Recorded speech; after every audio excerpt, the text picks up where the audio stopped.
Hello नमस्कार साथियों, मैं दीपेश मिश्रा स्वागत करता हूं आप सभी प्यारे बच्चों का त्रिशक्ति डिफेंस क्लासेस में। तो बच्चों, त्रिशक्ति डिफेंस क्लास जो प्रयागराज में स्थित है, प्रयागराज का एकमात्र डिफेंस संस्था जहां पर साल दर साल अच्छे से बच्चे प्रिपेयर करके अपने अपने सपने को साकार करते हैं और एनडीए, एयरफोर्स, नेवी जैसे एग्जामिनेशन में अपना अच्छा मार्क लाके जॉब कर रहे हैं। तो बच्चों, जैसा कि हमने कल के वीडियो में डिस्कस किया था कि जो हमारा फिजिक्स है वो लगभग 25 मार्क्स का आता है और जो उसका लेवल होता है, लेवल इजी टू मॉडरेट होता है। तो अगर बात कर लें लेवल की, तो जो हमारे फिजिक्स का लेवल होता है वह क्या होता है? इजी टू मॉडरेट होता है।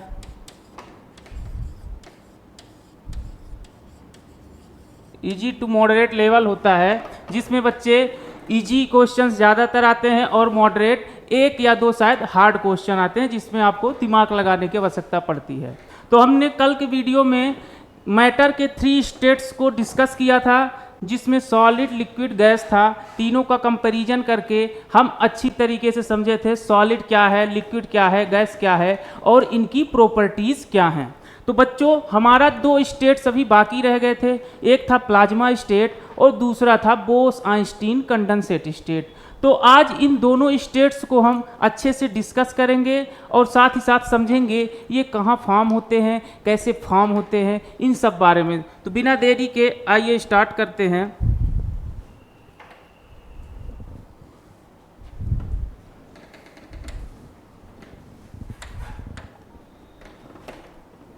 तो जो हमारा मैटर है वह मेनली 5 स्टेट्स पे एग्जिस्ट करता है। Bose-Einstein condensate state, solid state,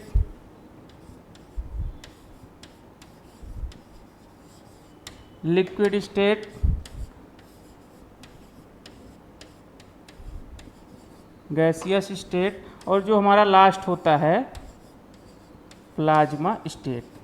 तो हमने बताया था कि जो सॉलिड्स के मॉलिक्यूल्स होते हैं वह एक दूसरे से एकदम चिपके हुए होते हैं। उन मॉलिक्यूल्स के बीच इंटर स्पेसिंग बहुत कम होती है, उनके बीच गैप बहुत ही कम होता है और ये एक दूसरे से स्ट्रांग अट्रैक्टिव फोर्स से जुड़े हुए होते हैं। और जब हमने लिक्विड की बात की थी तो वहाँ पे हमने बताया था कि जो इसके मॉलिक्यूल्स हैं वह एक दूसरे से थोड़े ज़्यादा डिस्टेंस पे होते हैं एज कंपेयर टू सॉलिड और इनके बीच फोर्स ऑफ अट्रैक्शन सॉलिड के कंपैरिजन में वीक होता है। और जब गैसियस स्टेट की हमने बात की तो क्या बोले थे कि जो गैसियस स्टेट्स के मॉलिक्यूल्स हैं वह एक दूसरे से काफ़ी डिस्टेंस पे होते हैं, इनके बीच फोर्स ऑफ अट्रैक्शन बिल्कुल नेग्लिजिबल जैसा फील होता है। तो हमने ये भी बताया था कि जो सॉलिड्स होते हैं उनकी थर्मल एनर्जी सबसे लो होती है, लिक्विड की थर्मल एनर्जी सॉलिड से ज़्यादा होती है और गैसियस मॉलिक्यूल्स की थर्मल एनर्जी सबसे ज़्यादा होती है। अब बात करते हैं प्लाज्मा स्टेट्स है क्या। तो देखिएगा, जैसा हमने क्या किया, हमने आइस को लिया, उसको हीट किया, तो आफ्टर हीटिंग आइस हमारा कन्वर्ट हो जाता है लिक्विड फॉर्म में यानी वाटर के फॉर्म में। और फर्दर जब हम लिक्विड को हीट देते हैं तो जो हमारा लिक्विड है वो कन्वर्ट हो जाता है वेपर पे यानी गैसियस स्टेट पे। अब देखिए, हमारा जो मैटर है वह सॉलिड से लिक्विड में कन्वर्ट हुआ और लिक्विड से गैसियस स्टेट में कन्वर्ट हो गया। कब? जब हमने उसको हीट लगातार देते रहे। अब जो मैक्सिमम पॉसिबल डिस्टेंस होनी चाहिए थी 2 मॉलिक्यूल्स के बीच वह गैसियस स्टेट में हो गई। अब हम गैसियस स्टेट को फिर से क्या करते हैं, हाई हीट प्रोवाइड कराते हैं जिसको अपन बोलते हैं सुपर हीटिंग प्रोसेस। जब हम सुपर हीट प्रोवाइड कराते हैं गैस के मॉलिक्यूल्स को लगभग 6000 केल्विन टू 10,000 केल्विन का जब हम टेम्परेचर देते हैं गैस के मॉलिक्यूल्स को, तो गैस के मॉलिक्यूल्स के जो एटम के अंदर इलेक्ट्रॉन होते हैं वह अपने एटम को छोड़ के बाहर आ जाते हैं। तो जब इलेक्ट्रॉन अपने एटम को बाहर छोड़ के आते हैं तो इलेक्ट्रॉन क्या, वो एटम क्या हो जाता है, पॉजिटिव चार्ज, और जो हमारा फ्री इलेक्ट्रॉन है वह एटमॉस्फेयर पे मूव करने लगता है। तो यहाँ से हमको देखने को क्या मिल रहा है, जो हमारा प्लाज्मा स्टेट है उस पे हमारे पास आयनाइजेशन फॉर्म में गैस होती है। आयनाइजेशन मतलब क्या हुआ कि जो हमारे चार्ज हैं पॉजिटिव और निगेटिव चार्ज हैं, तो पॉजिटिव चार्ज और निगेटिव चार्ज होने की वजह से हमारा जो प्लाज्मा स्टेट है उसको अपन बोल सकते हैं आयनाइज्ड गैस फॉर्म का एक स्टेट है। अब देखिएगा ये इसमें पॉजिटिव और निगेटिव चार्ज हैं, इस पे फ्री इलेक्ट्रॉन्स हैं, इसलिए जो हमारा प्लाज्मा स्टेट होता है वह इलेक्ट्रिसिटी का गुड कंडक्टर होता है। जबकि गैस की बात की जाए तो गैस पे इलेक्ट्रिसिटी फ्लो नहीं करती, लेकिन जो हमारा प्लाज्मा स्टेट है उस पे इलेक्ट्रिसिटी फ्लो करती है। क्यों? क्योंकि उसके पास फ्री इलेक्ट्रॉन्स हैं। इलेक्ट्रिसिटी को मूव करने के लिए फ्री इलेक्ट्रॉन की आवश्यकता होती है और हमारे प्लाज्मा स्टेट पे क्या है? फ्री इलेक्ट्रॉन्स हैं। तो बात करें ये प्लाज्मा स्टेट कहाँ कहाँ फॉर्म होता है, कौन कौन सी ऐसी जगह है जहाँ पे हमारा प्लाज्मा स्टेट फॉर्म होता है। तो हम बात करें तो जो हमारे स्टार्स हैं, स्टार्स पे अपना प्लाज्मा स्टेट फॉर्म होता है। क्यों? क्योंकि वहाँ का जो टेम्परेचर होता है बहुत ही ज़्यादा हाई होता है। और अपन अगर इसको फील करना चाहें कि प्लाज्मा स्टेट कहाँ बनता है, क्या हम इसको ऑब्जर्व कर सकते हैं? तो अब जब बारिश होने वाली रहती है तो बारिश के टाइम पे जब तूफान आता है तो ज़ोर ज़ोर से बिजली कड़कती है। तो जब बिजली कड़कती है, बिजली क्यों कड़क रही है, अपने को लाइट क्यों दिखाई दे रही है, साउंड क्यों प्रोड्यूस हो रहा है, तो उसका रीज़न है जो हमारे स्काई पे मौजूद क्लाउड्स हैं, जो बादल हैं, वो आपस में क्या करते हैं? जोरदार टक्कर करते हैं। और जो क्लाउड होते हैं वह काफ़ी बड़े शेप में होते हैं। उनके टक्कर की वजह से क्या होता है? उस पार्टिकुलर एरिया में बहुत ही ज़्यादा हीट प्रोड्यूस होती है। लगभग 7,000 केल्विन से लेके 11,000 केल्विन तक का क्या होता है? हीट प्रोड्यूस होता है। इतनी ज़्यादा हीट होने की वजह से जो वहाँ पर गैस के मॉलिक्यूल्स प्रेजेंट होते हैं उनके जो इलेक्ट्रॉन हैं अपने एटम को छोड़ के बाहर आ जाते हैं। और जैसे ही अपने एटम के छोड़ के बाहर आते हैं तो उस पार्टिकुलर रीजन पे क्या हो जाता है? प्लाज्मा स्टेट फॉर्म हो जाता है। अब प्लाज्मा स्टेट तो फॉर्म हुआ, लेकिन इनके फ्रिक्शन, इनके कोलिजन की वजह से वहाँ पर एक इलेक्ट्रिसिटी प्रोड्यूस हो जाती है जिसकी इंटेंसिटी बहुत ही ज़्यादा हाई होती है। इस इलेक्ट्रिसिटी का वोल्टेज बहुत हाई होता है जो अपने इलेक्ट्रिसिटी से काफ़ी गुना ज़्यादा हाई होता है। तो अब जो ये इलेक्ट्रिसिटी प्रोड्यूस हुई है, अब इसको क्या चाहिए? इलेक्ट्रिसिटी हमेशा ग्राउंड में जाना चाहती है। तो अब जो इलेक्ट्रिसिटी यहाँ पर प्रोड्यूस हुई है वो इलेक्ट्रिसिटी क्या चाहती है? ग्राउंड पे आना। अब इसको ग्राउंड पे आने के लिए क्या करना चाहिए? इसको एक पाथ चाहिए जहां पे इलेक्ट्रिसिटी क्या कर सके? मूव कर सके। तो देखिएगा यहां से इलेक्ट्रिसिटी निकलती है तो हमारा जो प्लाज्मा स्टेट है वह उसके लिए कंडक्टर का कार्य करता है, क्योंकि जो हमारा प्लाज्मा स्टेट है वह इलेक्ट्रिसिटी का एक गुड कंडक्टर होता है। और जैसे ही हमारी इलेक्ट्रिसिटी यहाँ प्रोड्यूस होती है और धीरे धीरे करके प्लाज्मा स्टेट से होते हुए अर्थ की ओर आने लगती है। तो देखिएगा आप लोगों ने ऑब्जर्व किया होगा कि गांव में क्या कहा जाता है कि जब बिजली कड़के, बारिश हो, थंडर स्टॉर्म हो, उस टाइम पे हमें पेड़ के नीचे नहीं जाना चाहिए। ऐसा क्यों बोलते हैं वो लोग? क्योंकि देखिए जो बिजली यहाँ से चली है क्लाउड से होकर, उसको क्या करना है? जाना है अर्थ पे। अब देखिए अर्थ, और हमको ये भी पता है जो हमारी इलेक्ट्रिसिटी होती है वह क्या करती है? मिनिमम पाथ को ट्रेवल करना चाहती है। अगर आप कोई वायर लेके यहाँ से ग्राउंड कर दें तो इधर करंट नहीं फ्लो करेगा, आपकी वायर इधर से करंट आके इधर ग्राउंड हो जाएगा, क्योंकि उसको मिनिमम पाथ ट्रेवल करके ग्राउंड होना है। तो अब देखिएगा अगर यहाँ पर पेड़ है और कोई व्यक्ति खड़ा हुआ है तो जो इलेक्ट्रिसिटी है वो पहले कहाँ? इधर जा रही थी, लेकिन इसको यहाँ पर दिखेगा कि ग्राउंड होने का रास्ता इधर से कम है, तो इलेक्ट्रिसिटी क्या करेगी? ऐसे ट्रेवल होके इस पेड़ के पास जाके गिर जाएगी। इसीलिए लोग बोलते हैं कि जब बारिश हो, जोरदार बिजली कड़के, उस टाइम पे हमें पेड़ के नीचे नहीं जाना चाहिए। तो ये हो गया हमारा प्लाज्मा स्टेट, जो कब फॉर्म होता है? जब हम गैस के मॉलिक्यूल्स को सुपर हीट करते हैं, बहुत ही ज़्यादा टेम्परेचर देते हैं, तो जो हमारे गैस के मॉलिक्यूल्स हैं उनके एटम में से इलेक्ट्रॉन बाहर आ जाते हैं, और इन्हीं इलेक्ट्रॉन की वजह से जो हमारा प्लाज्मा स्टेट है वह क्या करता है? इलेक्ट्रिसिटी का कंडक्शन करता है। तो ये अपना प्लाज्मा स्टेट हो गया। अब हम बात करते हैं बोस-आइंस्टीन कंडेंसेट स्टेट की। तो देखिएगा हमने क्या बताया?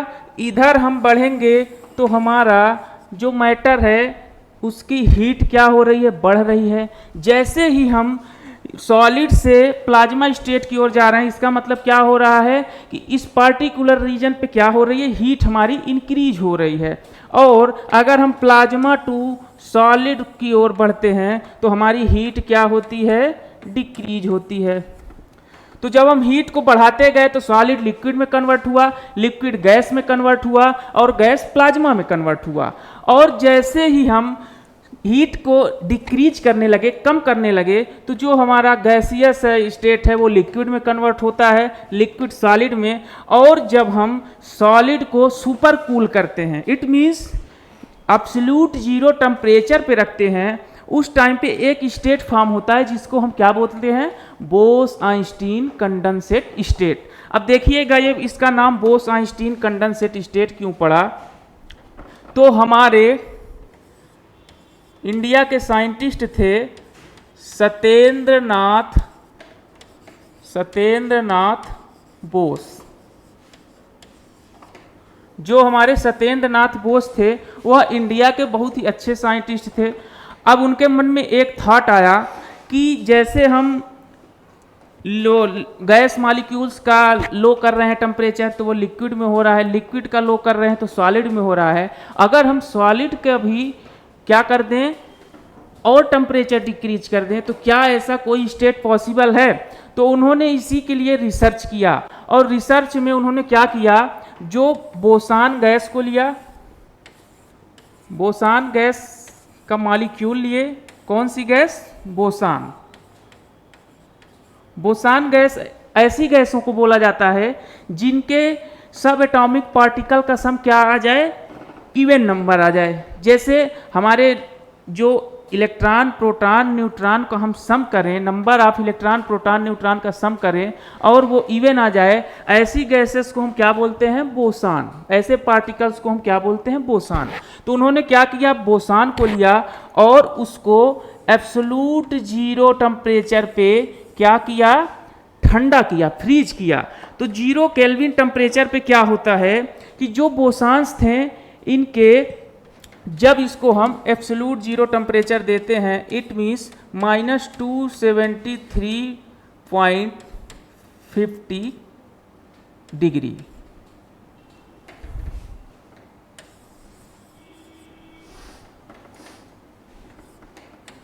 -273.15 डिग्री सेल्सियस पे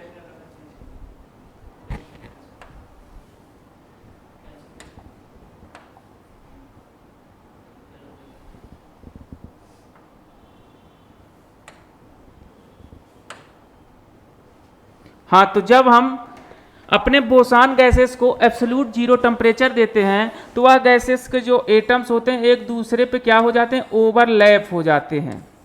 ओवरलैप होने का क्या मतलब,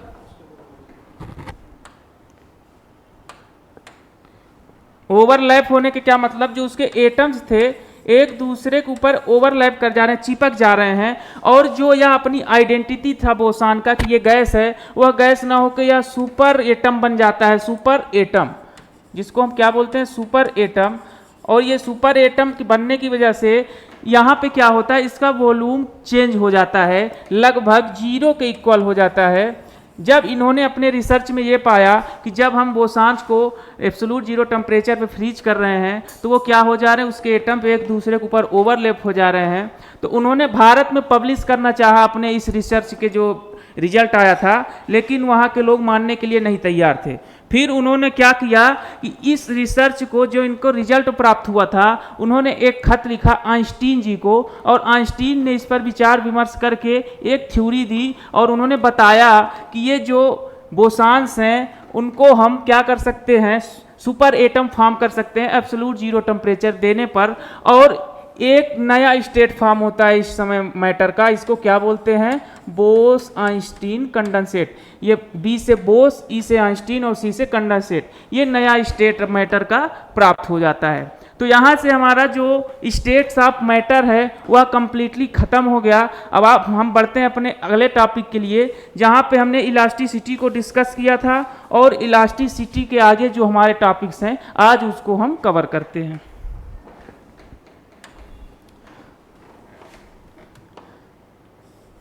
तो जो हमारा नेक्स्ट हेडिंग था, जो नेक्स्ट टॉपिक था, वह क्या था?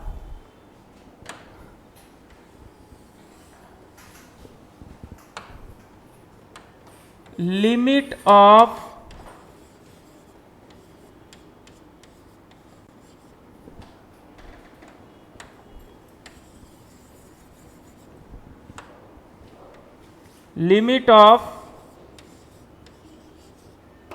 इलास्टिसिटी।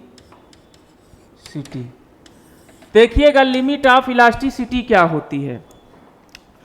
तो अगर हमने क्या बताया था, इलास्टिसिटी क्या है? अगर हम किसी मैटर को क्या करें, कोई फोर्स, एक्सटर्नल फोर्स लगा के डिफॉर्म कर दें, उसके शेप और साइज में चेंज ला दें, और जैसे ही हम फोर्स हटाएं अगर वो अपने ओरिजिनल शेप और साइज को रीगेन कर ले रहा है, तो ऐसे मटेरियल को हम क्या बोलते थे? Elastic body. और इस प्रोसेस को हम क्या बोलते थे? इस प्रॉपर्टी को क्या बोलते थे? इलास्टिसिटी। तो देखिएगा लिमिट ऑफ इलास्टिसिटी क्या है।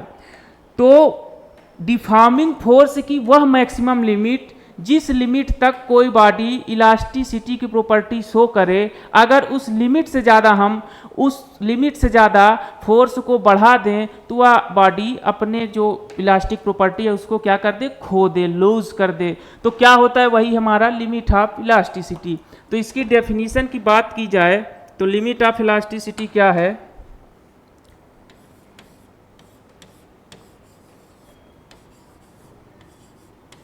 The maximum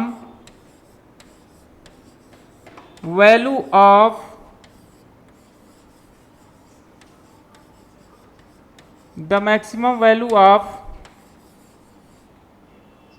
deforming force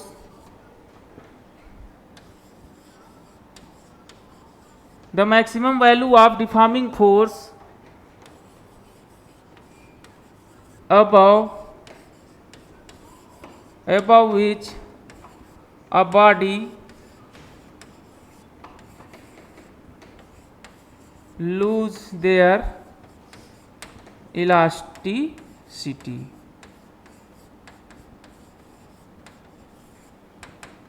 हमने क्या लिखा कि डिफॉर्मिंग फोर्स की वह मैक्सिमम वैल्यू जिससे ज़्यादा अगर हम फोर्स लगाएं तो कोई बॉडी अपने इलास्टिसिटी प्रॉपर्टी को लूज कर दे, खो दे। तो क्या होता है?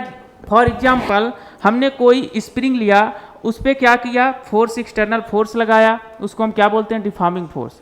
तो जब हम उस पर एक्सटर्नल फोर्स लगाएंगे तो वह स्प्रिंग पहले उसके शेप और साइज में चेंज होगा, स्प्रिंग बढ़ जाएगी, और जैसे ही हम डिफॉर्मिंग फोर्स हटाते हैं, छोड़ देते हैं, तो स्प्रिंग अपने ओरिजिनल शेप और साइज को पुनः रिगेन कर लेती है। ऐसे हम करते रहते हैं, वो बार बार रिगेन करती है। लेकिन सोचिए अगर हम जो हमारे डिफॉर्मिंग फोर्स की वैल्यू है उसको इतना बढ़ा दें, काफ़ी ज़्यादा बढ़ा दें, और वह छोड़ दें, तो वह क्या हो जाएगी? स्प्रिंग एक स्ट्रेट वायर में कन्वर्ट हो जाएगी। तो क्या वह अपने ओरिजिनल शेप को फिर से रिगेन कर पाएगी? नहीं कर पाएगी। तो वही यहाँ पर बोला गया है कि कितने फोर्स लगाने तक वह बॉडी इलास्टिसिटी की प्रॉपर्टी को शो करेगी, वही मैक्सिमम लिमिट क्या है? Limit of elasticity. तो the maximum value of deforming force above which a body can lose their elastic property is known as deforming force। तो ये हो जाता है हमारा लिमिट ऑफ इलास्टिसिटी की डेफिनीशन। अब बात की जाए कि रबर और स्टील पे इन दोनों के कंपैरिजन में कौन ज़्यादा इलास्टिसिटी शो करेगा। तो देखिएगा जो हमारा रबर है, देखने में तो हमें ये लगता है कि रबर को हम खींचते हैं वह तुरंत अपने आप अपने ओरिजिनल स्टेट पे आ जाता है, तो यही ज़्यादा इलास्टिसिटी होगा। यह बहुत ही इंपॉर्टेंट क्वेश्चन है जो हमेशा एनडीए के एग्जामिनेशन में पूछा जाता है कि रबर और स्टील इन दोनों में से ज़्यादा इलास्टिक बॉडी, ज़्यादा इलास्टिसिटी कौन शो करेगा, किसकी वैल्यू ज़्यादा होगी। तो देखिएगा हमने डेफिनीशन में बताया था कि इलास्टिसिटी की प्रॉपर्टी क्या होती है कि जब कोई मैटर अपने अंदर होने वाले चेंज का पहले अपोजिशन करे, जो जितना ज़्यादा अपोज करेगा वो उतना ज़्यादा इलास्टिक बॉडी होगा। और मान लीजिए किसी तरह आपने उस पर चेंज कर ही लिया उसके शेप और साइज में, तो क्या होगा कि वह पुनः अपने शेप और साइज को रिगेन कर लेगा। तो जब रबर की बात आती है तो रबर को आप खींचते जाते हैं, बहुत ही आसानी से वह क्या हो जाता है, खिंच जाता है, मतलब बहुत ही आसानी से उसके अंदर चेंज हो जाता है। तो इसका मतलब क्या हुआ कि उसकी इलास्टिक प्रॉपर्टी क्या है, वीक है, क्योंकि उसमें थोड़ा सा ही फोर्स लगाओ वो क्या हो जाता है, एक्सपेंड हो जाता है। लेकिन स्टील की बात की जाए तो वो इतनी आसानी से अपने शेप को चेंज नहीं करता, बहुत ज़्यादा फोर्स लगाना पड़ता है। तो एक रीज़न ये हो गया कि जो हमारा स्टील है वह रबर से ज़्यादा इलास्टिक होता है। और दूसरा रीजन, जब हम इन दोनों का यंग मॉडुलस निकालते हैं तो वहाँ से हमें पता चलता है कि जो हमारी स्टील के यंग मॉडुलस है वह ज़्यादा होता है एज कंपेयर टू रबर, और जिसका जितना ज़्यादा यंग मॉडुलस होगा वह बॉडी उतने ज़्यादा क्या होती है, इलास्टिक होती है। तो चलिए अब नेक्स्ट टॉपिक की ओर आगे बढ़ते हैं। हमारा लिमिट ऑफ इलास्टिसिटी हो गई। अब बात करते हैं हम स्ट्रेस और स्ट्रेन की। देखिएगा इस पूरे चैप्टर में जो सबसे ज़्यादा इम्पोर्टेंट टॉपिक है, जिसका वेटेज सबसे ज़्यादा होता है, वह यही दो हैं। क्या है, स्ट्रेस स्ट्रेन और हुक्स लॉ। तो देखिएगा हम बात करते हैं स्ट्रेस की। स्ट्रेस क्या होता है?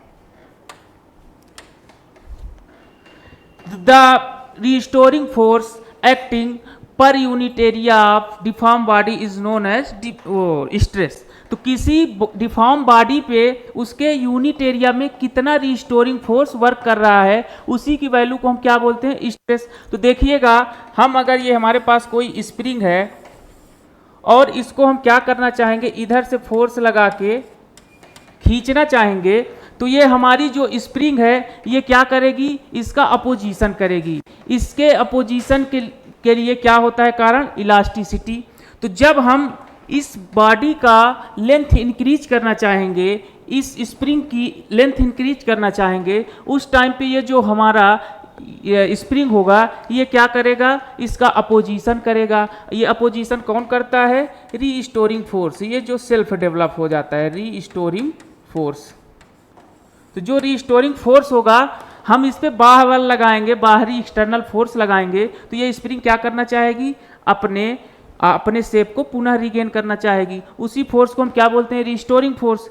तो देखिएगा स्ट्रेस क्या होता है, किसी पर यूनिट लेंथ पे, पर यूनिट एरिया पे कितना रिस्टोरिंग फोर्स डेवलप हुआ है इस बॉडी पे, उसी को हम क्या बोलते हैं, स्ट्रेस। तो यहां से देखिएगा इसकी डेफिनेशन हम लिखना चाहें तो क्या लिख सकते हैं,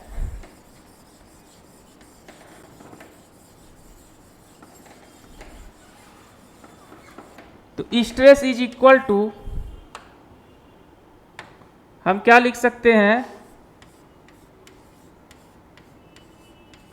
स्ट्रेस इज इक्वल टू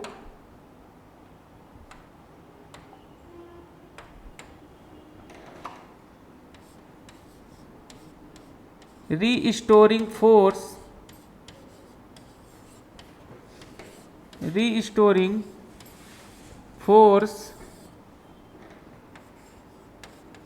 पर यूनिट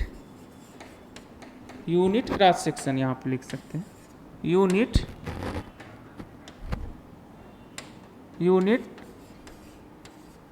क्रॉस सेक्शनल एरिया। तो स्ट्रेस की बात करें तो स्ट्रेस को हम क्या लिख सकते हैं, restoring force acting per unit cross sectional area. तो यहां से हम क्या लिख सकते हैं, स्ट्रेस को एस से शो करते हैं, S is equal to restoring force को एफ से शो कर दें और जो एरिया है उसको ए से शो कर दें। तो जो हमारा स्ट्रेस है इसका फार्मूला निकल के आ जाता है, stress is equal to force per unit area. तो यहाँ से देखने में हमको ये लग रहा है कि sir pressure is equal to होता है फोर्स पर यूनिट एरिया, तो इसका मतलब ये दोनों सेम हैं। नहीं, ये दोनों सेम नहीं है, इनके बीच कुछ डिफरेंसेस हैं। जैसे जो हमारा प्रेशर होता है वह हमेशा कंप्रेशन के लिए यूज होता है। प्रेशर केवल हमारे लिक्विड में और गैसेस में फील हो सकता है, सॉलिड पे प्रेशर नहीं लगता। लेकिन जो हमारा स्ट्रेस होता है यह सॉलिड, लिक्विड, गैस तीनों पे फील होता है। और हमारे इसी बेसिस पे स्ट्रेस को क्लासिफाई किया जाता है 3 टाइप से, लॉन्गिट्यूडनल स्ट्रेस, वॉल्यूम स्ट्रेस और शियरिंग स्ट्रेस। तो अगर हम बात करें इन दोनों में डिफरेंस का, तो जो हमारा स्ट्रेस है वह लिक्विड में भी लगता है, सॉलिड में भी और गैसियस स्टेट में भी। और बात की जाए प्रेशर की तो वह केवल गैस और लिक्विड में फील होता है। और यह जो फोर्स होता है यह रीस्टोरिंग फोर्स होता है, रीस्टोरिंग फोर्स, जबकि प्रेशर में जो फोर्स होता है वह एक्सटर्नल फोर्स होता है, इट मीन्स अप्लाइड फोर्स। तो ये दो मेजर डिफरेंसेस हैं हमारे प्रेशर और स्ट्रेस पे। तो देखिएगा स्ट्रेस को हम 3 टाइप से क्लासिफाई करते हैं।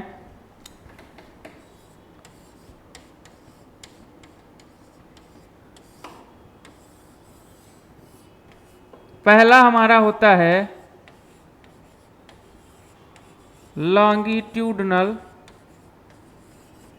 लॉन्गिट्यूडनल स्ट्रेस, दूसरा होता है वॉल्यूम स्ट्रेस, और जो हमारा तीसरा होता है शियरिंग स्ट्रेस। इसको शियरिंग या फिर टेंजेंशियल स्ट्रेस भी बोला जाता है। तो हमारा जो स्ट्रेस होता है वो 3 टाइप से क्लासिफाई होता है, लॉन्गिट्यूडनल स्ट्रेस, वॉल्यूम स्ट्रेस और शियरिंग स्ट्रेस। अब आइए एक एक करके इन तीनों स्ट्रेस को समझते हैं, कब कौन सा स्ट्रेस हम होता है, क्यों होता है, कैसे होता है। तो हम पहली बात करें लॉन्गिट्यूडनल स्ट्रेस की, पहले टाइप की बात करें लॉन्गिट्यूडनल स्ट्रेस की।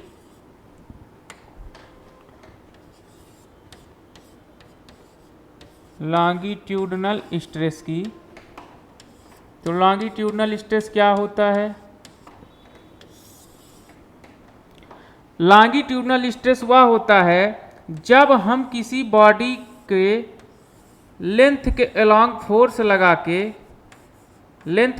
फोर्स लगाएं और उसके लेंथ में या तो इंक्रीमेंट हो या फिर डिक्रीमेंट हो, तो इस टाइम पे जो स्ट्रेस लगता है, जो स्ट्रेस फील होता है, उसको हम क्या बोलते हैं? Longitudinal stress.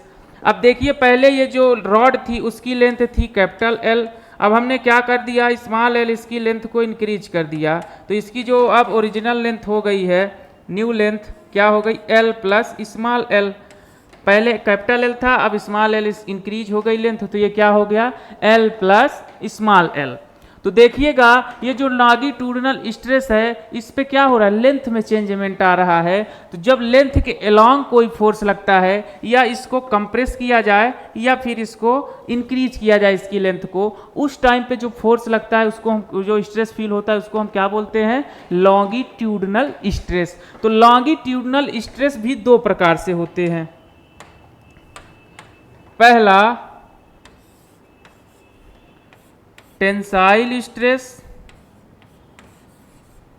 और जो दूसरा होता है कंप्रेसिव स्ट्रेस। Compressive stress. तो देखिएगा जो हमारा टेंसाइल स्ट्रेस होता है वह क्या होता है? जब हम किसी बॉडी के लेंथ के अलोंग फोर्स लगाएं और उसकी लेंथ क्या हो जाए? इंक्रीज हो जाए, उस टाइम पे जो स्ट्रेस लगता है उसको टेंसाइल स्ट्रेस बोलते हैं। और अगर हम किसी बॉडी के लेंथ के अलोंग फोर्स लगाएं और वह बॉडी क्या हो जाए? कंप्रेस हो जाए, उसका लेंथ क्या हो जाए? डिक्रीज हो जाए, उस टाइम पे जो स्ट्रेस लगता है उसको हम क्या बोलते हैं? Compressive stress. तो ये बात हो गई हमारे लॉन्गिट्यूडनल स्ट्रेस की। अब आइए आगे बात करते हैं कंप्रेसिव वॉल्यूम स्ट्रेन क्या होता है और हमारा शियरिंग स्ट्रेस क्या होता है।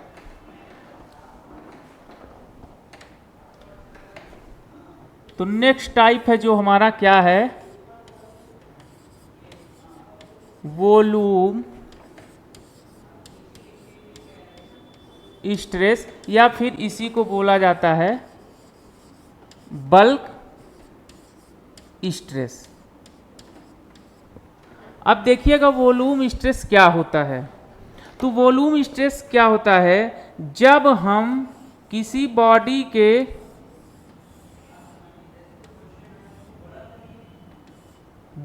के वॉल्यूम में चेंजमेंट लाए कोई फोर्स लगा के, उस टाइम पे जो स्ट्रेस होता है उसको हम क्या बोलते हैं, वॉल्यूम या फिर नॉर्मल स्ट्रेस। इसमें हम क्या करते हैं, जैसे ये कोई क्यूबिकल बॉडी है, क्यूबिकल बॉडी पे हम क्या करते हैं, उसके 6 फेसेस पे नॉर्मली फोर्स इंसर्ट करते हैं, तो जिसकी वजह से क्या होता है, उसका जो वॉल्यूम होता है वह डिक्रीज हो जाता है।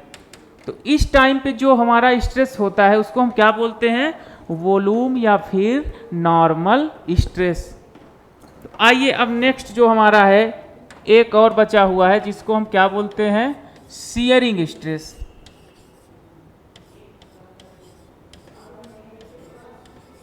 शियरिंग स्ट्रेस या फिर इसी को बोला जाता है टेंजेंशियल स्ट्रेस। तो देखिएगा जो हमारा शियरिंग या फिर टेंजेंशियल स्ट्रेस होता है वह क्या होता है, जैसे हमारे पास ये कोई रॉड है और इस रॉड के हम सरफेस के एलॉन्ग फोर्स लगा दें टेंजेंशियली डायरेक्शन में।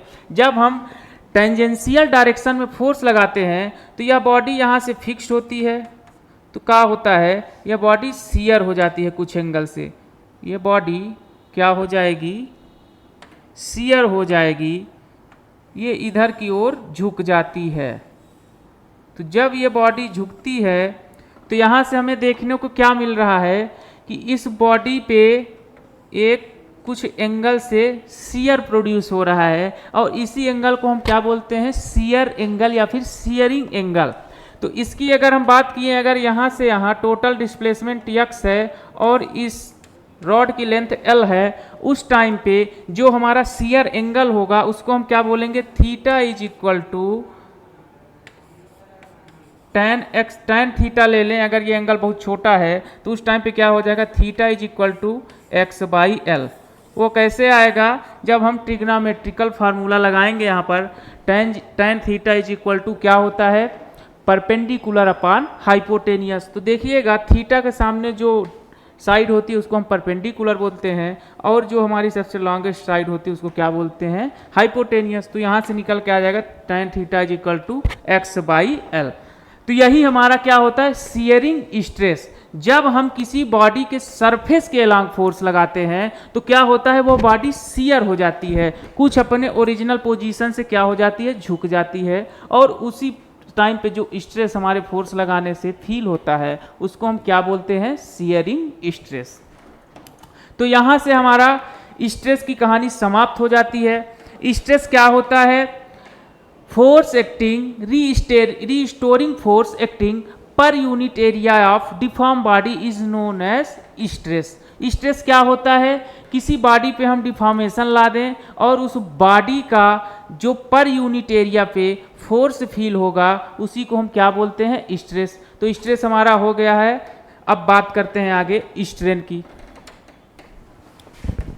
अब अपन बात करते हैं स्ट्रेन की।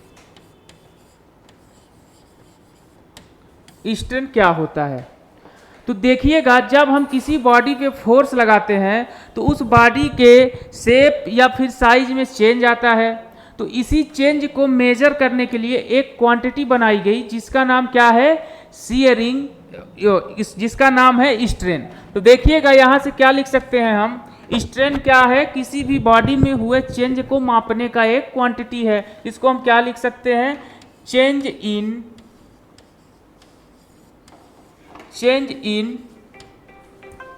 Configuration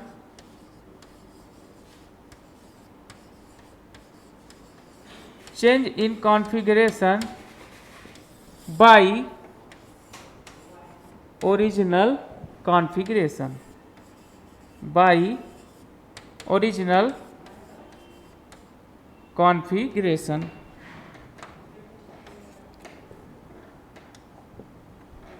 original configuration. अब ये क्या बात हुई, स्ट्रेन क्या है, ये चेंज इन कॉन्फ़िगरेशन क्या है, ओरिजिनल कॉन्फ़िगरेशन क्या है। हमने यहाँ पर कॉन्फ़िगरेशन इसलिए लिखा क्योंकि उस बॉडी के लेंथ में चेंज हो सकता है, एरिया में चेंज हो सकता है, वॉल्यूम में चेंज हो सकता है, और उसके शियरिंग में भी चेंज हो सकता है, कितना वह झुका हुआ है या फिर कितना उस पे एंगल पे झुक जाता है आफ्टर फोर्स लगाने के बाद। तो कॉन्फ़िगरेशन का सीधा मतलब है डायमेंशन, किसी बॉडी का कितने डायमेंशन में चेंज हो रहा है, वही हमारा क्या है, स्ट्रेस। तो स्ट्रेन अलग अलग डायमेंशन रखने पे अलग अलग स्ट्रेन हमको प्राप्त होता है। अगर तो स्ट्रेन की बात की जाए तो ये भी 3 प्रकार के होते हैं। पहला लॉन्गिट्यूडनल स्ट्रेन, दूसरा वॉल्यूम स्ट्रेन, और तीसरा शियरिंग स्ट्रेन। तो देखिएगा अलग अलग बेसिस पे जब हम स्ट्रेन को फाइंड करेंगे तो हमें लॉन्गिट्यूडनल स्ट्रेन, दूसरा वॉल्यूम स्ट्रेन और तीसरा शियरिंग स्ट्रेन प्राप्त होता है। तो देखिएगा लॉन्गिट्यूडनल क्या है, जब किसी बॉडी के लेंथ में चेंजमेंट आए और उस टाइम हम स्ट्रेन को क्या बोलते हैं, लॉन्गिट्यूडनल स्ट्रेन।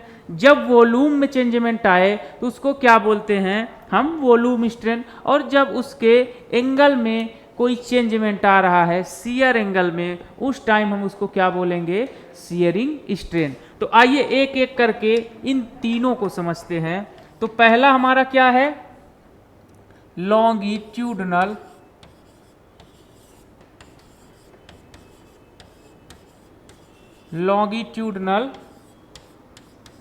स्ट्रेन। तो लॉन्गिट्यूडनल स्ट्रेन में हम क्या लिख सकते हैं, change in length by original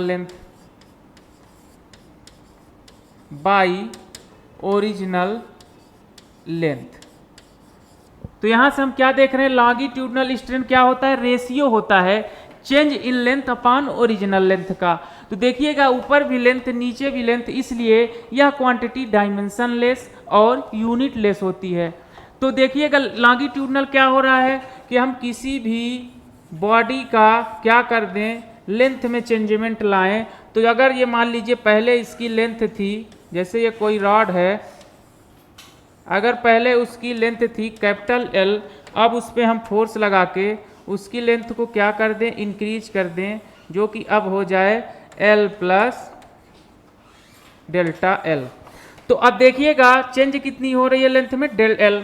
तो डेल्टा L क्या लिखेंगे हम, चेंज इन लेंथ में, और ओरिजिनल लेंथ क्या लिखेंगे, कैपिटल L। तो देखिएगा यहाँ पर अगर हम स्ट्रेन को लिखें तो हम क्या लिख सकते हैं, strain is equal to delta L by capital L। तो ये हमारा क्या हो जाएगा, लॉन्गिट्यूडनल स्ट्रेन। अब बात करते हैं आगे किसकी, वॉल्यूम स्ट्रेन की।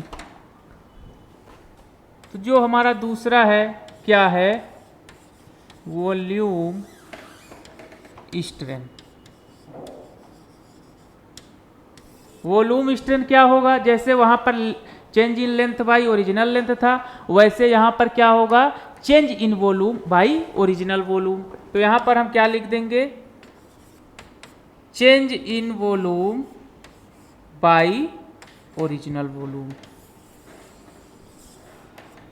और थर्ड जो हमारा था वो क्या था, shearing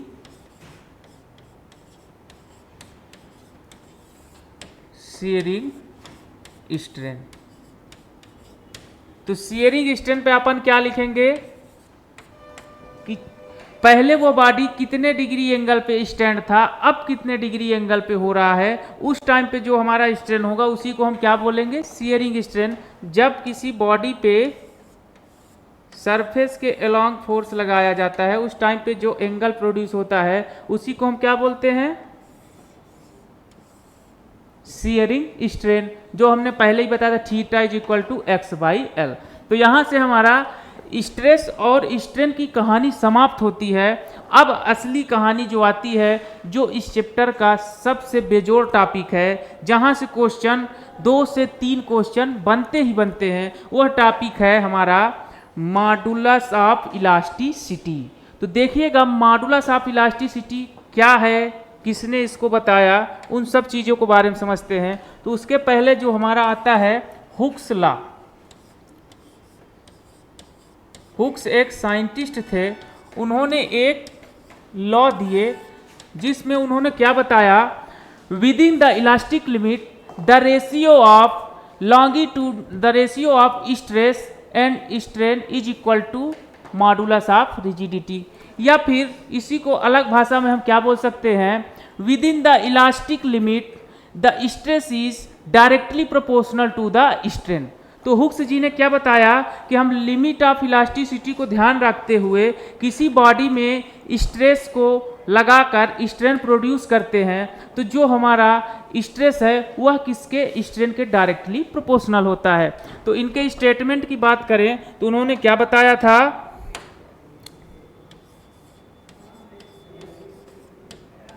with in the elastic limit within the elastic limit the stress is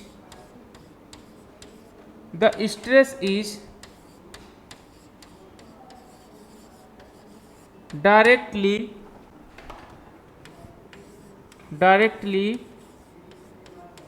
proportional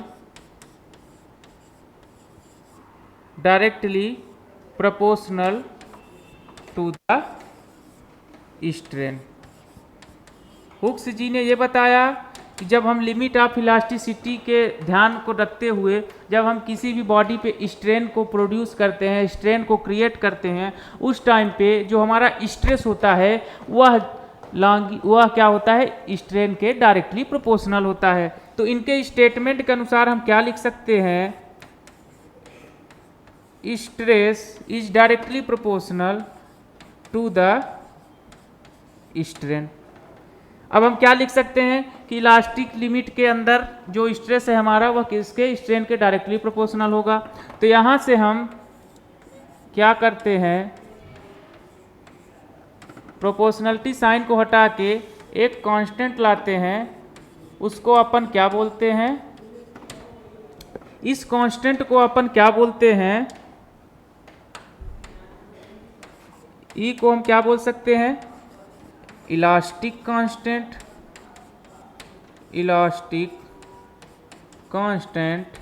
या फिर इसी को अपन क्या बोल देते हैं, मॉडुलस ऑफ इलास्टिसिटी।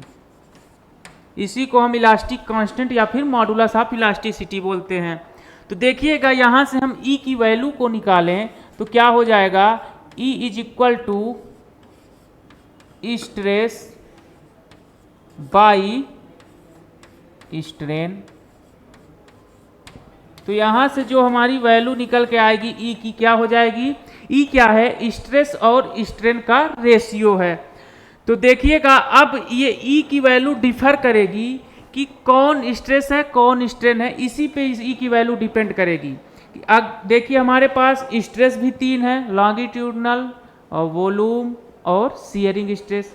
उसी प्रकार से हमारे पास स्ट्रेन भी तीन है, longitudinal, normal strain and shearing strain. तो देखिएगा अलग अलग स्ट्रेस स्ट्रेन को रखने पे हमें अलग अलग मॉडुलस ऑफ इलास्टिसिटी फाइंड होती है, जिनमें से सबसे ज़्यादा इम्पोर्टेंट जो है हमारा यंग मॉडुलस। तो देखिएगा यंग मॉडुलस क्या है उसको अपन आगे समझेंगे। उससे पहले देख लेते हैं हुक्स जी ने क्या बताया था, within the elastic limit the stress is directly proportional to the strain of a deform body. कोई बॉडी डिफॉर्म है तो लिमिट ऑफ इलास्टिसिटी के अंतर्गत जो स्ट्रेस प्रोड्यूस होगा वह डायरेक्टली प्रोपोर्शनल होगा किसके, स्ट्रेन के। यहाँ से हम स्ट्रेस को स्ट्रेन के डायरेक्टली प्रोपोर्शनल रखते हैं, फिर प्रोपोर्शनलिटी साइन को हटाते हैं। प्रोपोर्शनलिटी साइन हटाने के बाद एक कांस्टेंट आता है जिसको हम क्या बोलते हैं, इलास्टिक कांस्टेंट, और एक दूसरे नाम से भी ये जाना जाता है जिसको क्या बोलते हैं, मॉडुलस ऑफ इलास्टिसिटी। और जब हम ई की वैल्यू निकालते हैं तो हमें क्या फाइंड होता है, स्ट्रेस और स्ट्रेन का रेशियो। अब देखिएगा हम अलग अलग स्ट्रेस को रखेंगे, अलग अलग स्ट्रेन को रखेंगे और देखेंगे हमें कौन कौन से मॉडुलस ऑफ इलास्टिसिटी फाइंड होते हैं।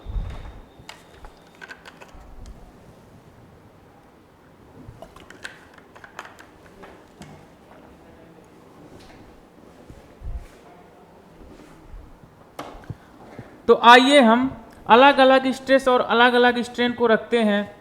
देखिएगा जब हम लॉन्गिट्यूडनल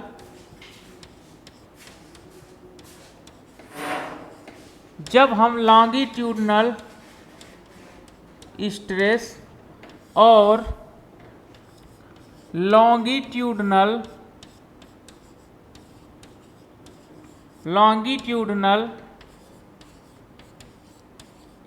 स्ट्रेन को रखते हैं तो उस टाइम पे जो हमें इलास्टिक कांस्टेंट मिलता है उसको अपन क्या बोलते हैं, यंग मॉडुलस, जिसको y से रिप्रेजेंट करते हैं। y क्या है, यंग मॉडुलस।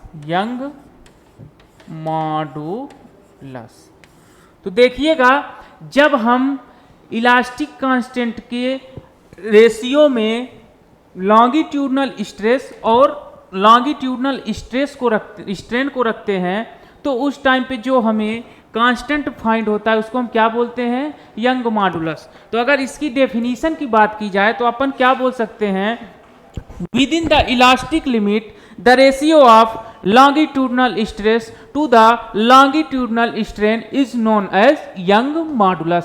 तो इलास्टिक लिमिट के अंदर जब हम लॉन्गिट्यूडनल स्ट्रेस और लॉन्गिट्यूडनल स्ट्रेन का रेशियो निकालते हैं उसी को अपन क्या बोलते हैं, यंग मॉडुलस। तो अब देखिएगा इसी का केवल मैथमेटिकल इंटरप्रिटेशन अपने को करना है क्योंकि यहाँ से न्यूमेरिकल मिलते हैं, तो इसलिए इस समय हम इस न्यूमेरिकल के लिए इसके डेरिवेशन को समझेंगे और इसके फाइनल प्रोडक्ट को याद करेंगे।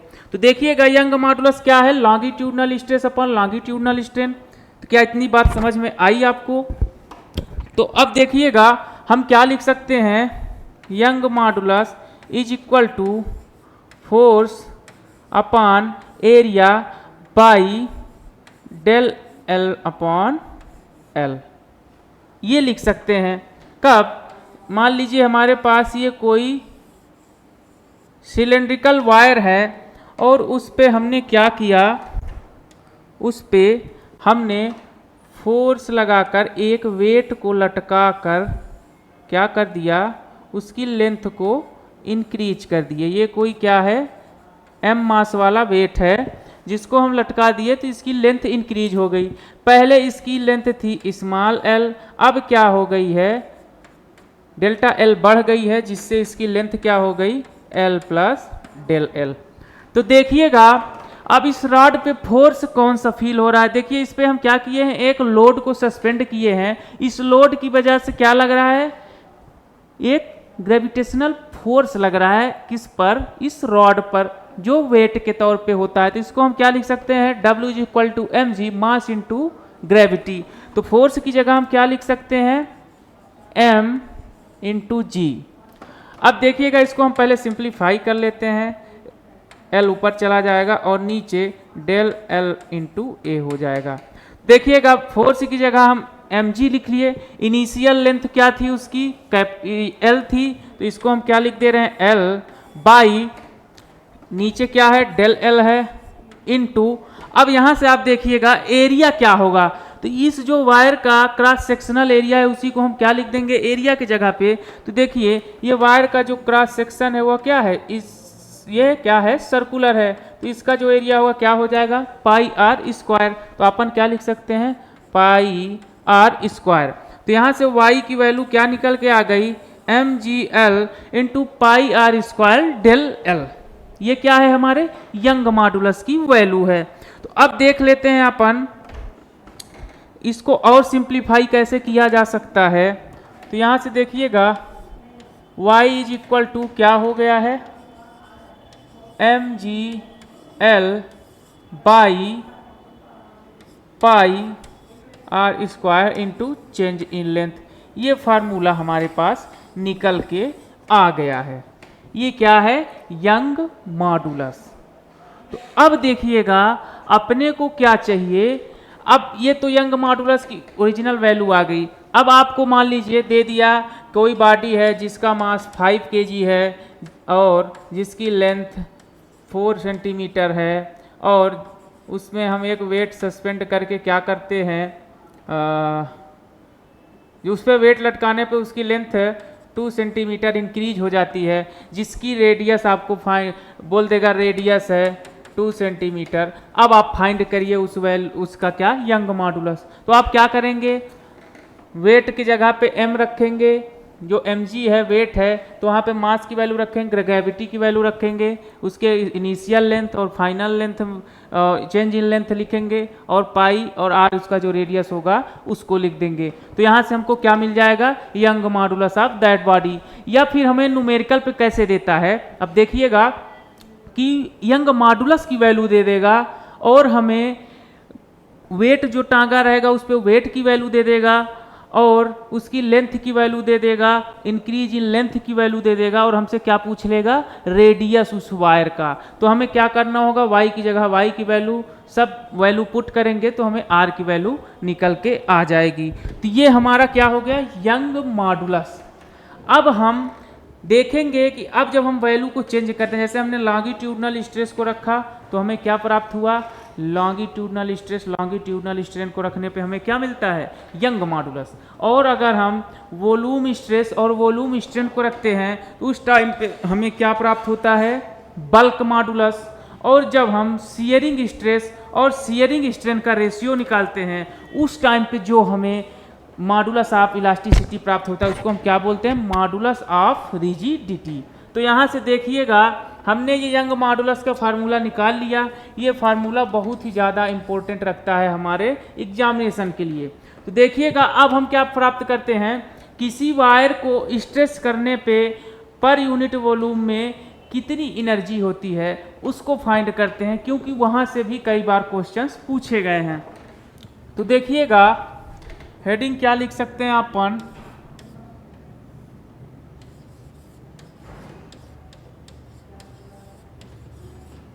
या फिर अपन लिख सकते हैं इसको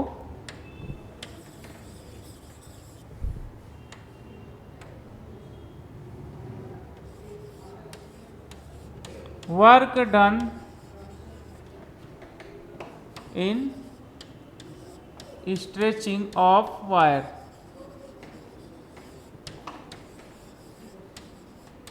किसी वायर को स्ट्रेच करने में क्या वर्क डन होता है? तो जैसे अपने को पता है वर्क इज इक्वल टू क्या होता है? Force into displacement. अगर यक्स हम मान लें तो फोर्स इंटू डिस्प्लेसमेंट हो जाता है। अगर हम स्मॉल वर्क डन की बात करें तो क्या लिख सकते हैं? Force into small displacement. ठीक है, तो यहाँ से देखिएगा जो हमारा फोर्स है, फोर्स को हम क्या लिख सकते हैं?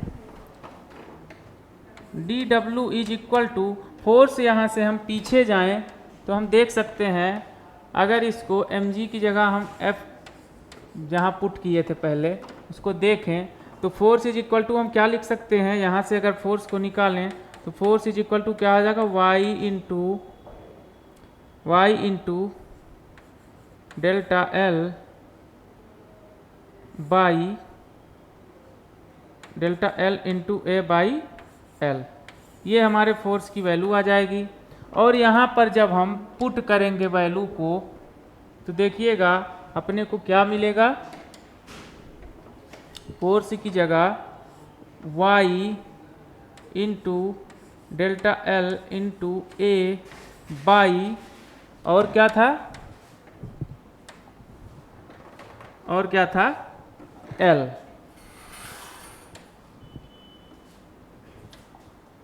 क्या हो जाएगा? L और इंटू डी एक्स। अगर हम जो चेंज इन लेंथ है उसको x मान लें L की जगह, वही तो L है। जब हम किसी बॉडी की लेंथ को इंक्रीज करते हैं तो हम क्या लिख सकते हैं? Del L। हम इसी को अभी क्या माने हैं? dx। तो यहाँ पे डेल L की जगह क्या लिख सकते हैं? L। तो ये क्या हो जाएगा हमारा? D W is equal to Y और x into D X by L, और साथ में एरिया भी होगा। अब जब हम आगे बढ़ते हैं तो हम इसका इंटीग्रेशन करेंगे तो हमको कंप्लीट वर्क डन मिल जाएगा। क्या हो जाएगा,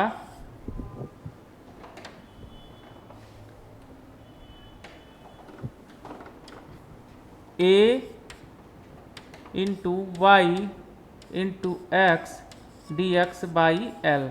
तो यहाँ से हम क्या कर लेंगे, एरिया को बाहर निकाल लेंगे, y को कांस्टेंट है बाहर और l भी बाहर हो जाएगा, और हम x का क्या कर देंगे, इंटीग्रेशन। तो जैसे अपने को पता है x का इंटीग्रेशन क्या होता है, एक्स स्क्वायर बाई 2। तो यहाँ पर हम क्या लिख देंगे, y a by L into X square by 2। ये हमारा क्या निकल के आ गया, work done on stretching a wire. किसी वायर को खींचने के लिए कितना वर्क किया जाता है वह किसका एक्सप्रेशन निकल के हमारे पास आ गया है, जो कि a into Y into X square by 2l। तो ये हमारा वर्क डन हो गया किसी वायर को स्ट्रेच करने के लिए। तो ये अपना यंग मॉडुलस का दूसरा एक्सप्रेशन है जो बहुत ही ज़्यादा इंपॉर्टेंट है न्यूमेरिकल को सॉल्व करने के लिए, और यहाँ से न्यूमेरिकल हमेशा पूछे जाते हैं। तो आइए अब हम दूसरे मॉडुलस ऑफ इलास्टिसिटी की ओर चलते हैं, जिसको आप क्या बोलते हैं, बल्क मॉडुलस। बल्क मॉडुलस, बस 5 मिनट। बल्क मॉडुलस, तो बल्क मॉडुलस को अपन क्या बोलते हैं, जब हम वॉल्यूम स्ट्रेस और वॉल्यूम स्ट्रेन को रखते हैं, उस टाइम पे जो हमें इलास्टिक कांस्टेंट फाइंड होता है उसको अपन क्या बोलते हैं, बल्क मॉडुलस। तो देखिएगा वॉल्यूम स्ट्रेस क्या होता है, फोर्स अपॉन एरिया। अब जब किसी भी बॉडी पे नॉर्मली फोर्स लगाया जाता है चारों ओर से, उस टाइम पे जो स्ट्रेस होता है उसको हम प्रेशर के इक्वल लिख सकते हैं, उसके प्रेशर के इक्विवेलेंट। तो देखिएगा हमारे पास कोई बॉडी है,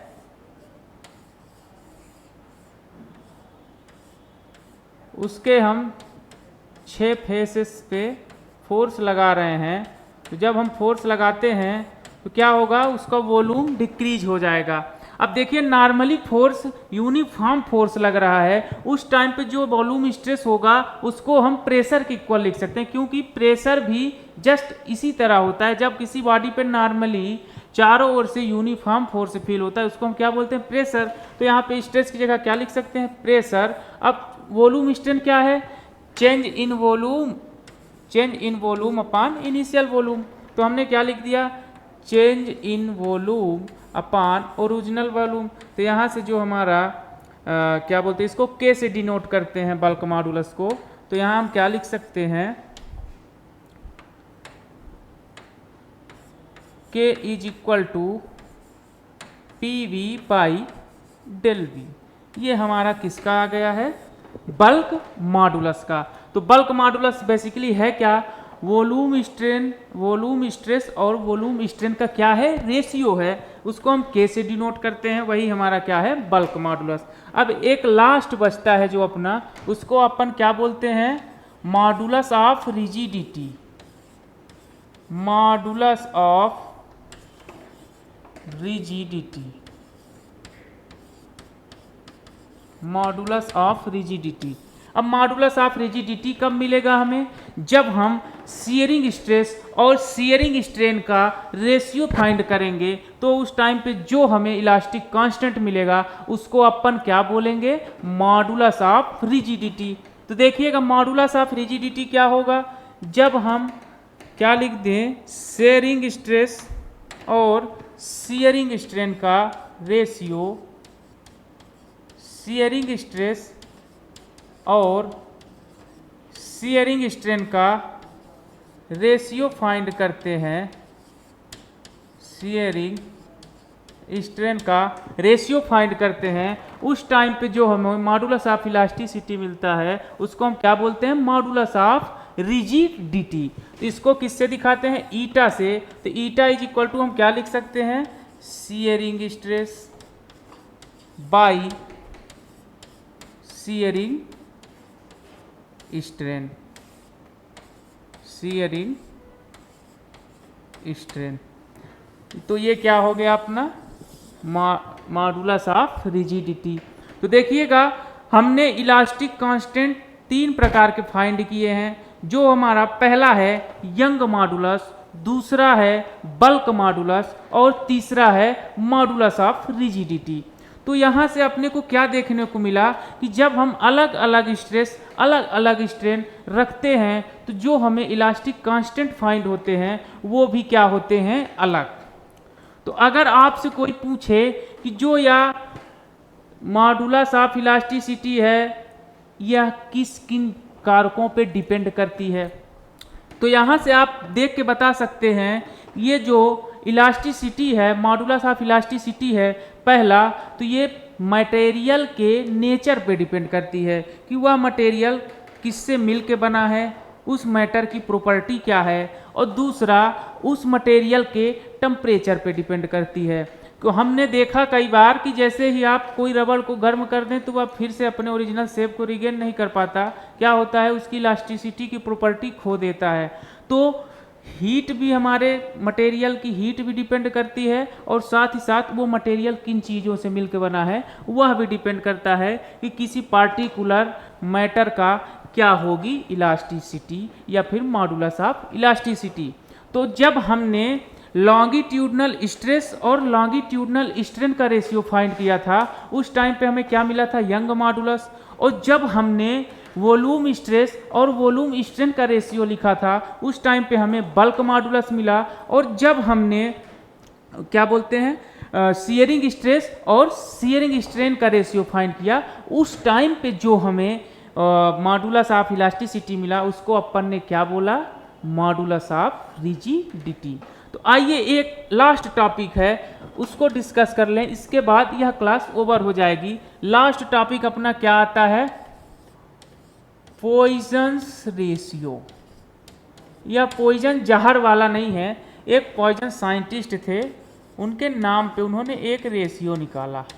पॉइजन रेशियो क्या होता है कि उन्होंने यह देखा कि जब हम किसी बॉडी की चेंज को इंक्रीज करते हैं, जैसे यह सिलेंड्रिकल बॉडी है, अब इसकी चेंज को, इसके लेंथ को हम इंक्रीज करें, लेंथ को जब अपन इंक्रीज करते हैं तो अपने को क्या देखने को मिलता है कि इस बॉडी की लेंथ तो इंक्रीज हो गई लेकिन इसका जो डायमीटर था, इसकी जो रेडियस थी वह क्या हो गई है, कम हो गई। तो अगर पहले इसकी रेडियस थी r तो अब क्या हो गई है, लगभग r से कुछ कम, r/2।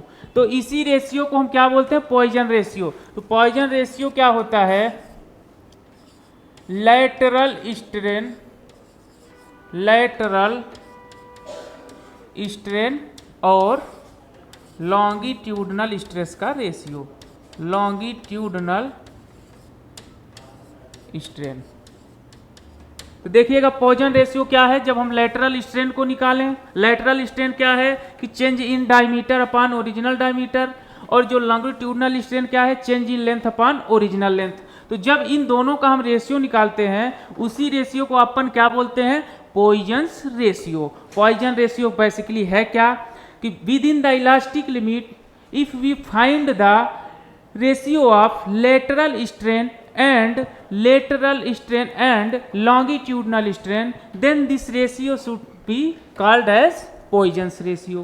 जब हम lateral strain और longitudinal strain का रेशियो निकालते हैं उस टाइम पे जो हमें रेशियो फाइंड होता है उसको हम क्या बोलते हैं, Poisson's रेशियो। तो देखिएगा lateral strain क्या होगा कि मान लीजिए पहले इसका डायमीटर कैपिटल D था, पहले डायमीटर कैपिटल D था, अब वह घट के क्या हो गया है, स्मॉल डी।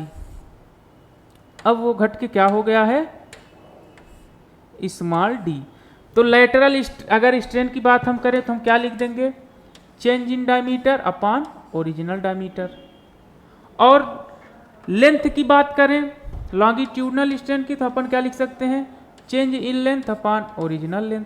तो यहाँ से हम पॉइजन रेशियो को अगर देखें तो जो हमारा पॉइजन रेशियो उसको हम क्या लिख सकते हैं, change in diameter upon original diameter by change in length upon original length.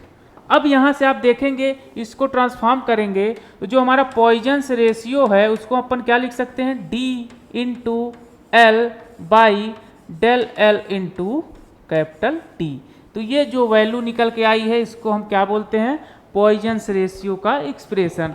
तो अगर हमको पॉइजन्स रेशियो फाइंड करना है तो हमें दो चीज़ों की आवश्यकता होगी, पहला क्या, लेटरल स्ट्रेन और दूसरा लॉन्गिट्यूडनल स्ट्रेन। तो यहाँ से जो हमारा चैप्टर है वह ओवर हो जाता है क्योंकि हमने एक एक करके सभी टॉपिक्स को डिटेल्ड में स्टडी किया है जो जो हमारे एग्जामिनेशन पे इम्पैक्ट डाल सकते थे, और ये लास्ट टॉपिक था जिसको आज हमने ओवर कर दिया। तो मिलते हैं आप सभी से नेक्स्ट वीडियो में, तब तक के लिए जय हिंद।